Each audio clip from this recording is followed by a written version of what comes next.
Have you ever heard of a leader who gave himself titles like Lord of all the beasts of the earth and fishes of the seas and conqueror of the British Empire? It sounds like something out of a comedy.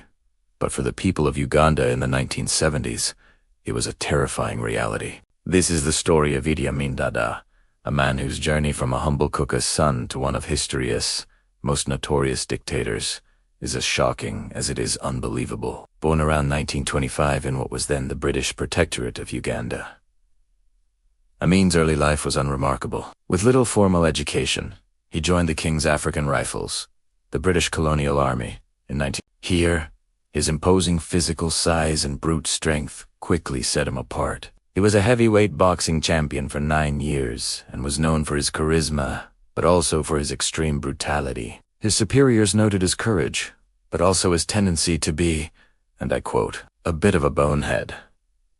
Despite this, he rose through the ranks, a powerful figure in a rapidly changing nation. When Uganda gained independence in 1962, Amin's career took off. He became a close ally of the new Prime Minister, Milton Obote.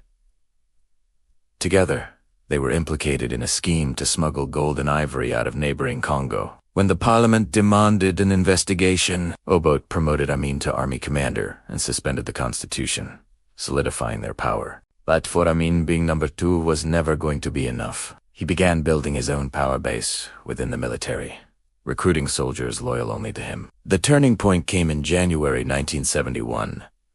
While Prime Minister Obote was away at a summit in Singapore, Amin saw his chance. He staged a military coup, seizing control of the capital. Initially, many Ugandans celebrated. Obote's government had become increasingly repressive, and Amin promised a return to democracy and freedom. He released political prisoners and disbanded the secret police. For a brief moment, he was seen as a hero, a man of the people. But the honeymoon period would be tragically short. Once firmly in power, Amin's true nature emerged. He established killer squads like the State Research Bureau and the Public Safety Unit to hunt down and eliminate anyone he perceived as a threat. Soldiers, politicians, judges, intellectuals, and ordinary citizens who supported Obote simply vanished.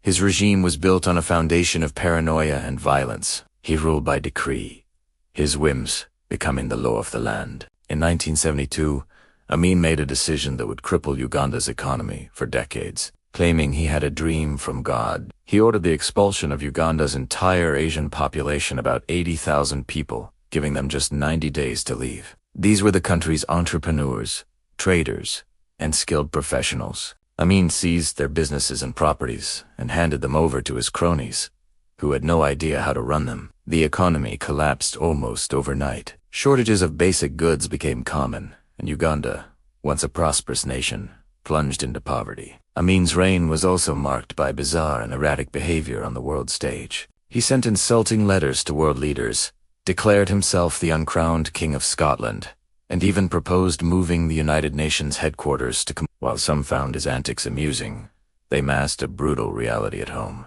By the end of his 8-year rule, it's estimated that between 100,000 and 500,000 people had been killed. The end for Amin came in 1978, after a failed invasion of neighboring Tanzania. The Tanzanian army, supported by Ugandan exiles, launched Amin's army, weakened by years of purges and mismanagement, quickly crumbled. In April 1979, as Kampala fell, Amin fled first to Libya, and then to Saudi Arabia, where he lived in comfortable exile until his death in 2003.